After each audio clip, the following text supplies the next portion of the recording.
প্রসূতি মায়েদের caesarean delivery থেকে স্বাভাবিক ডেলিভারিতে ফিরিয়ে আনতে বিশেষ উদ্যোগ গ্রহণ করেছে যশোর কুলেরহাটস্থ আদ্দিন সকিনা মেডিকেল কলেজ হাসপাতাল।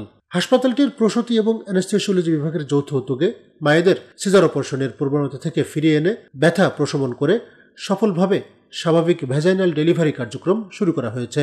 এই কার্যক্রমের মাধ্যমে প্রথম বাচ্চা সিজারের মাধ্যমে ডেলিভারি হলেও পরবর্তী প্রেগন্যান্সিতে স্বাভাবিক ভ্যাজাইনাল ডেলিভারি করা যে সম্ভব সে বিষয়ে উৎসাহিত করা হচ্ছে। দেশে মাত্রাতিরিক্ত সিজারের সংখ্যা কমিয়ে আনতে পূর্বে সিজারিয়ানের মাধ্যমে সন্তান প্রসব করা প্রেগন্যান্সি মায়েদের ব্যথা প্রশমন করে স্বাভাবিক ডেলিভারিতে উদ্বুদ্ধ করছে হাসপাতালটি। সদা হাস্যোজ্জ্বল এই মায়ের নাম রত্না খাতুন, বাড়ি যশোর সদর উপজেলার নওদা গ্রাম। তার কোল জুড়ে পৃথিবীতে এসেছে ফুটফুটে একটি কন্যা সন্তান। ব্যথা প্রশমন করে কিভাবে স্বাভাবিক ডেলিভারি সম্ভব হলো, রত্না সেই অভিজ্ঞতা বর্ণনা করছিলেন নিউজজনের ক্যামেরায়। আমি যখন এখানে এসেছিলাম প্রচুর ব্যথা ছিল, যখন আমি সহ্য করতে পারছিলাম না, এখান থেকে একটা সুই দিয়েছিল, ব্যথা কমে গিয়েছিল। তারপরে এখান থেকে ডেলিভারি করেছে নর্মালে। এখানে আসছে ডেলিভারি করতে পেরে আমি খুব খুশি।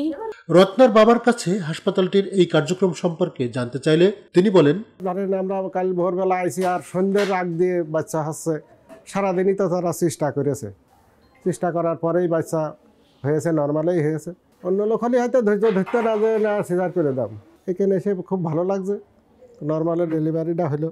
যশোর 500 শয্যা বিশিষ্ট আদ্দিন সকিনা মেডিকেল কলেজ হাসপাতালের প্রসূতি অ্যানেস্থেসিওলজি বিভাগের অভিজ্ঞ চিকিৎসক এবং নার্সদের সমন্বয়ে মূলত এই আধুনিক চিকিৎসা সেবা কার্যক্রমটি পরিচালিত হচ্ছে। তারা কিভাবে কাজটি সুচারুভাবে করছেন? সকলেই জানে যে আমরা অ্যানেস্থেসিয়া দিয়ে থাকি বিভিন্ন অপারেশনের জন্য, কিন্তু অ্যানালজেসিয়া অংশটা যেটা মানুষকে ব্যথা প্রশমন করে মানুষকে আরাম দেওয়া, এই অংশটাই নিয়েই আমরা কাজ করছি। এই সিস্টেমটা চালু করার প্রথম এবং প্রধান উদ্দেশ্য হচ্ছে যে বাচ্চা হওয়ার যে প্রোগ্রেসটা এটা ডিলেড হবে না, এটা বরং আগিয়ে আসবে এবং মা সেফটি মধ্যে থাকবে। মাকে নিরাপদ হতে হবে, নিরাপদ মাতৃত্ব। ধরুন ব্যথা শুরু হয়ে গেল, কিন্তু এদিকে মা ব্যথা সহ্য না করতে পারে, তার হার্ট অ্যাটাক হয়ে গেল, অথবা মায়ের ভীষণ কোনো ক্ষতি হয়ে গেল, ব্লাড প্রেশার উঠে গেল, স্ট্রোক করে গেল, এগুলো আমরা চাই না। মা ব্যথার সময় এত বেশি কষ্ট পেল যে তার আত্মীয় স্বজনরাও অ্যাংজাইটি ভুগতে থাকলো, সেটাও আমরা চাই না। আমরা চাই প্রত্যেককে এনকারেজ করতে যে আপনি নর্মাল ডেলিভারি নেবেন। যেটা নর্মাল ডেলিভারিতে ভ্যাজাইনাল ডেলিভারিতে সম্ভব না, সেটা সিজারিয়ান ডেলিভারির জন্য আমরা প্রস্তুত আছি। আর আমরা চেষ্টা করি এই মনিটরিংটা যাতে আমরা সর্বোচ্চ লেভেলের দিতে পারি। তো সেই ক্ষেত্রে আমরা এপিডুরাল দিলাম, দেওয়ার পরে একটা পেশেন্টকে বিভিন্নভাবে মনিটর করতে থাকি এবং তার মধ্যে সবথেকে বড় আমরা যেটা করি সেটা হচ্ছে আলট্রাসোনো মেশিনটা দিয়ে আমরা বারবার বাচ্চাটাকে পর্যবেক্ষণ করতে থাকি। এই টাইমটাতে প্রাইভেসি মেনটেন করা একটা খুব ভাইটাল একটা বিষয়, যে একটা প্রাইভেসি মেনটেন করা, এবং তারা পেশেন্ট এবং পেশেন্ট পার্টি সবাই এটাই চায় যাতে তাদের প্রাইভেসিটা সর্বোচ্চ মেনটেন হয়। তো সেই ক্ষেত্রে আমরা মহিলা যে সদস্যগুলো আছে আমরা এখানে টিম হিসেবে কাজ করি। আলহামদুলিল্লাহ আমাদের টিমের রেজাল্ট খুবই ভালো। ইতিমধ্যে আমরা অনেকগুলোই ব্যথা প্রশমনের মাধ্যমে ডেলিভারি করতে সক্ষম হয়েছি এবং সম্পূর্ণভাবেই এটা মহিলা একটি টিম দ্বারাই কন্ডাক্ট করা হয়েছে। এতে পেশেন্টরা অনেকই খুশি, বিশেষ করে যারা প্রথমবার মা হয়েছেন তাদের ভিতরে অনেক দুশ্চিন্তা আতঙ্ক কাজ করে, এমনকি তাদের পরিবারের লোকের ভেতরেও। তো আমাদের আলহামদুলিল্লাহ তাদের স্যাটিসফ্যাকশনটা এতটাই ভালো যে তারা আমাদেরকে অনেক ধন্যবাদ দিচ্ছে। মহিলারা আসলে সবসময় চায়, এই ডেলিভারি পিরিয়ডে মহিলাদেরই চায়। এখন বর্তমানে সেই জন্য আমাদের 3 জন মেয়ে অ্যানেস্থেসিয়ায় কাজ করছে। যারা অনেক আছে যে ব্যথার ভয়ে নর্মাল ডেলিভারি করতে চায় না, কিন্তু আমাদের এখানে ব্যথামুক্ত ডেলিভারি হয়। বিশেষজ্ঞদের মতে সিজারিয়ান ডেলিভারির পরও 70 থেকে 75% মা পরবর্তী প্রেগন্যান্সিতে নর্মাল ডেলিভারির জন্য উপযুক্ত থাকেন। প্রথমবার সিজারিয়ান হওয়ার পরও দ্বিতীয়বার নর্মাল ডেলিভারি হওয়া সম্ভব, তবে এটি মূলত চিকিৎসক ও সেবিকাদের আন্তরিকতা ও কাউন্সিলিং এর উপর নির্ভর করে। আদ্দিন হাসপাতাল সিজারিয়ান প্রেগন্যান্সি রোগীকে ব্যথা প্রশমনের মাধ্যমে স্বাভাবিক ডেলিভারি করছেন। এতে প্রসূতি মা ও নবজাতক দুজনই সুস্থ থাকেন।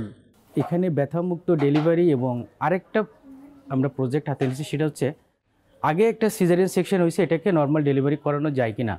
এই দুটোর মেন উদ্দেশ্য হলো আদ্দিন একটা ফিলোসফি নিয়ে চলে। এর ফিলোসফির মেন কারণটা হলো প্রচুর পরিমাণে সিজারিয়ান সেকশন হচ্ছে।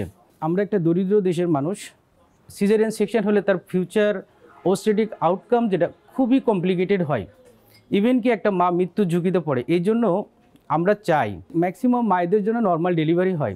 বিশ্ব স্বাস্থ্য সংস্থার নিয়ম অনুযায়ী 85% মায়ের নর্মাল ডেলিভারি হবে, যেটা আমাদের দেশের প্রেক্ষাপটে সম্পূর্ণ উল্টা হয়ে গেছে।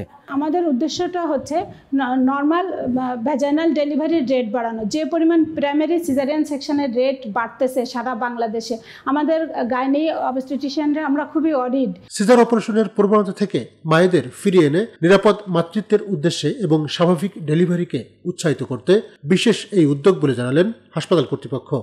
বর্তমানে সিজার অপারেশনের মাধ্যমে ডেলিভারি করার জন্য আমাদের মায়েদের ভিতরে একটা যেন প্রবণতা সৃষ্টি হয়েছে। এই প্রবণতা থেকে তাদেরকে ফিরিয়ে নিয়ে আসা দরকার এবং যে সমস্ত রোগীর সিজার অপারেশনের মাধ্যমে ডেলিভারি হয়েছে তাদেরকেও নর্মাল ডেলিভারি করা যায় কি না, এজন্য তাদেরকে উৎসাহিত করা এবং সেই ধরনের পরিবেশ তৈরি করা প্রয়োজন। আদ্দিন সকিনা মেডিকেল কলেজের প্রসূতি বিভাগ ও অ্যানেস্থেসিয়া বিভাগের যৌথ উদ্যোগে আমরা এই কার্যক্রমটা শুরু করেছি। Tarikul Islam Tarek, news zone BD, Jessore.